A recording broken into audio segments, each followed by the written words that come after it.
Hello, this is going to be the lecture and PowerPoint presentation for Chapter 3, so this will be Lesson 3. We'll be talking about descriptions of suspects and property.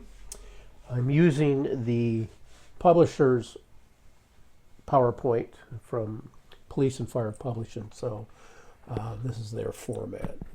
So bear along and we'll go through the objectives. Let's see, let's go through the objectives. There we go. Uh,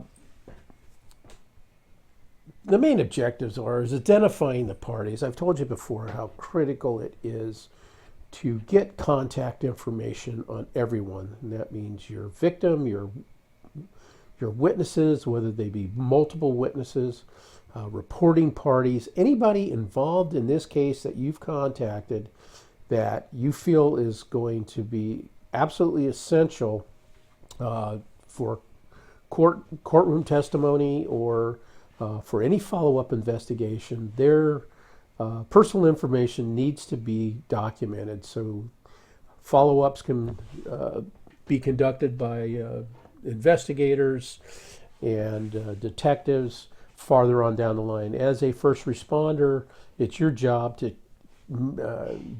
gather as much information you can on these people that are involved in this case. You want to be able to properly document suspect descriptions. Now, you may not have a suspect identify, and if there is a known suspect, very similar to identifying all parties, you need to get as much descriptive information as you can, even if you don't have their name and address, etc. You need to get a good physical description so that it could be put in the report. Property descriptions for documentation, absolutely essential. And there's a number of different categories that we need to address when we get to that point in the lecture. I've mentioned it before, how to document the collection of evidence. We'll talk about that a little bit more. And then using the 24-hour clock in police work. Now, when we identify the parties, we designate them as your victim, or V as in Victor, suspect, witness, and reporting party. Here in this PowerPoint and the publisher, who comes out of Orange County, they identify informants as just an informant.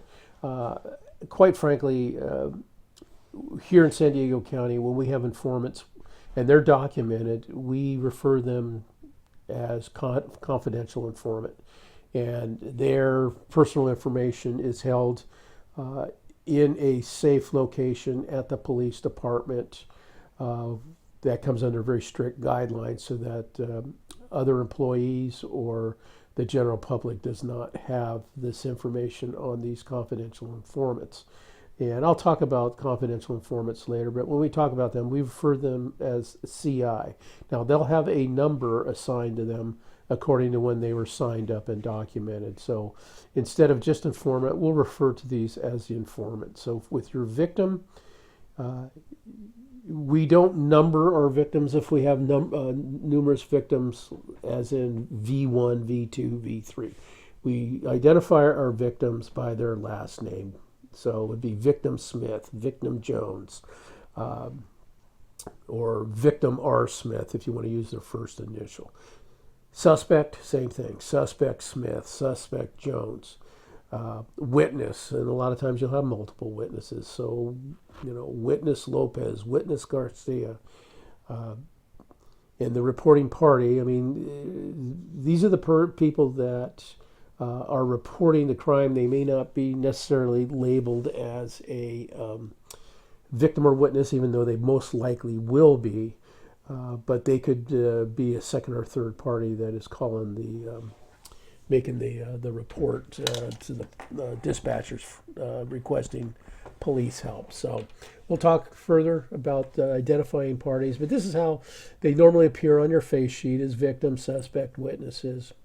And we'll refer to them as a more distinctive identifier with their last names. Your suspect description, first of all, you need a gender, male or female. And I know the second category, race, is a somewhat touchy subject, but here when we start talking about race, we need it for investigative purposes. So your suspect, victim, witness is either going to be white or Caucasian, black, um, Hispanic, Asian, Native American, Pacific Islander, etc. So we break it down. You have to put a race down as an identifier, not only for investigative purposes, but also for statistical purposes. If you don't know the exact age of the victim, witness, suspect, etc., use an approximation. So, but keep it within about 3 to 5 years. So 18 to 23, 20 to 25 years old. Refer to it in that category. Height, keep it within 3 or 4 inches if you don't know exact heights. And weight within 20 to 25 pounds when your comparison. Use your own height and weight as a gauge when talking to your witnesses when you're going to put down these descriptors. Also, we have a section in our face sheet as far as the type of build, whether it's thin, stocky, muscular, athletic, heavy, overweight. Scars are important identifiers. So if you know of any scars, and sometimes we say marks, or scars, marks, or tattoos. So a scar, that's self-explanatory. Just the location, whether it was right side of the face, below the right eye. A mark, let's say they have a birthmark or some type of discoloring in their skin. You could also put that down as an identifier. Tattoos, it's pretty common that people have a lot of tattoos nowadays. It's somewhat of a fashion statement, if you will, but a lot of people have multiple tattoos. So when you're describing tattoos, you don't have to describe each and every one. Just put multiple tattoos, both arms, but then try to put at least one identifying tattoo that stands out and describe that. I'll give you a kind of a shortcut when we start talking about tattoos and where they appear on the different limbs. Any type of peculiarities,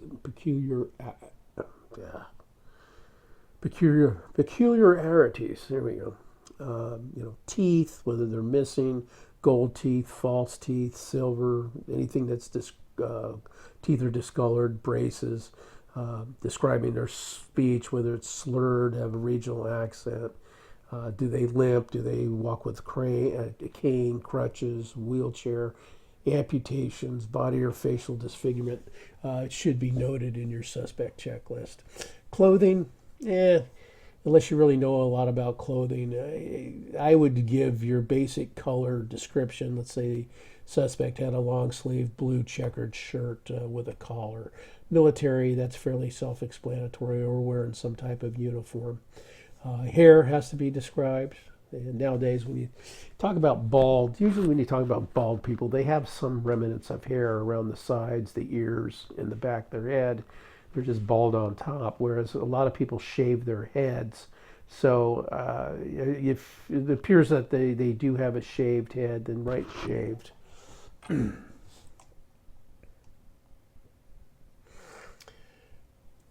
Going back to hair, if they do have hair, describe it: long, short, neck length, which usually comes down the back up to the top of the shoulders. Now it's below the shoulders, mid back, something to that effect. Straight hair, cornrows, curly hair, braids.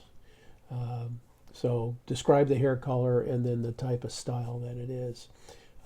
Eye color, if it's known, brown, blue, hazel, green, black. I wouldn't get into the shape of the eye unless there's something very distinctive about it. Facial hair, same thing as head hair, according to color, the length, whether, some guys have real styled beards, they're short, they're, kind of groomed type of look. There's nowadays also the full beard is coming back in. Of course, people have had goatee and sideburns. So just describe the type of facial hair they have. Same thing with mustaches. It's a handlebar, highly groomed, pencil thin, thick, thin, bushy, and Fu Manchu type. And then skin complexion, light, medium, dark. Uh, you know, let's, you know, some guy, particularly suspects, may have severe acne or whatever. Describe that, or anything that's outstanding or stands out. In your property descriptions, dimensions, weight, color, types of material. Uh, we want to have model numbers, serial numbers, if at all possible, but a lot of people don't save this information, unfortunately. So you have to get very descriptive with the type of property that is lost. Stolen jewelry. Now, don't go about and say it's a diamond, it's a ruby, it's a, you know, some type of precious gem. You know, if they say it's a precious gem, that's fine, but describe it as a red stone, a clear stone. Uh, Let insurance companies or whomever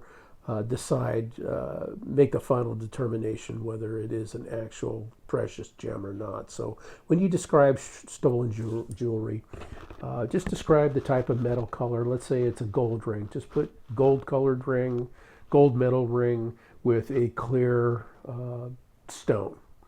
Uh, so, you know, if you know the number, the color, the size, but don't, like I say, don't call it a ruby, don't call it an emerald, unless that's a specific cut and you need to designate that. The mounting, you know, unless something stands out, whether it's engraved or whatever. I mean, I don't know anything about the filigree and the Tiffany box, etc. Some people will put inscriptions, dates, initials on their jewelry. Make sure you mention that. The style, you know, Native American is pretty unique. Other than that, I would leave it alone. But if they've got any uh, information that corroborates their statements as far as precious gems, you have to request to see it and make note of that in your report. Firearms, very important. You get the manufacturer, the model, hopefully the serial number, of course, the caliber, gauge, barrel length, type of finish. Also describe the grips on the handles. Recording the value of loss. Don't take it for face value that, you know, they've got a yellow metal ring that's $5,000. I mean, you can put that in quotes as to what the person is claiming. But for most items that are stolen, and particularly if they've had it for any number of years, there's depreciation value in this. So if you've got any questions, call a pawn shop. Think about what the commercial cost versus the retail cost is. And it's usually, there's about 100% markup on retail. So if something's going to cost a store $50, they're going to sell it for at least 100, so they make some profit. So use your head when you start talking about approximate loss, unless it's actual cash. Property damage is important to describe. Uh, you know, broken windows, the size of the window, maybe the shape, if it was stained glass or not. That's important. Um, but receipts are pretty important. But use your head and think about what it would cost if the item was for sale at a garage sale. I mean, property damage, same thing. You know, it's important that you put some amount down for any type of restitution or reimbursement. So, you know, house windows, doors that are broken by forced entry. Same thing with any damage that is incurred in a vehicle break-in. Somebody stole a stereo or something out of the dashboard. You know, there's a considerable amount of damage when they break in and then they steal these items. So just make sure that you make note of that and an approximate value. And just put down approximate. For vehicle theft, obviously you need the make, the year, the body type, the model, the color, VIN numbers, license plate numbers. And also whether the vehicle was locked or not. And the same thing with other burglary reports with the residents, whether they were locked.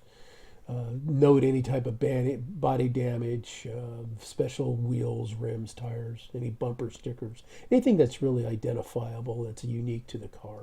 So, If there's a considerable amount of property in the car, make sure you have the RP or victim describe the items that were in there.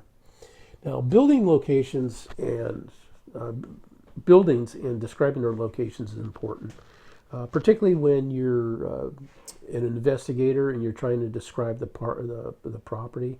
I'll go into a little bit more detail on this. However, you want to be able to describe a property where if somebody has never been to this area, they will be able to find it based on the description that you've written. So you have to be very, very descriptive when you're describing the types of buildings, the locations that they're in. It's also important for writing search warrants. So we'll go into this a little bit more in depth, and I'll show you some examples of search warrants. Collection of evidence, I've mentioned this in the past, how important it is as to establishing a paper trail. So what the item was that was collected, so making a detailed description of that, who collected it, how it was packaged, how it was and who secured it to the evidence locker. And you need to keep a very distinctive trail as to who touched this evidence and relinquished it to someone else. So this is very, very important. Now, finally, we need to talk about the 24-hour clock. In police work, we use a 24-hour clock as opposed to the AM, PM. So our 24-hour clock starts at 1 minute past midnight, and it goes 0001. So at 1 o'clock in the morning, it would be 100 hours. Then it goes to 200 hours, 300 hours, etc. So all the way up to noon, and that's 1200 hours. Anytime after noon, say at 1 o'clock in the afternoon, is 1300 hours. 2 o'clock would be 1400 hours. All the way up to midnight, which would be 2400 hours. So at 11:59 p.m., that would be 23:59. And so then the clock starts over right after midnight. So we work off a 24-hour clock, not AM, PM. We need to eliminate any type of confusion when it comes to timing. So that's why we use a 24-hour clock or the military clock. Thank you. And that concludes this lecture for Chapter 3. So we'll go into more depth in class, and I'll show you some specific examples. If there's any questions, feel free to get hold of me. Thank you.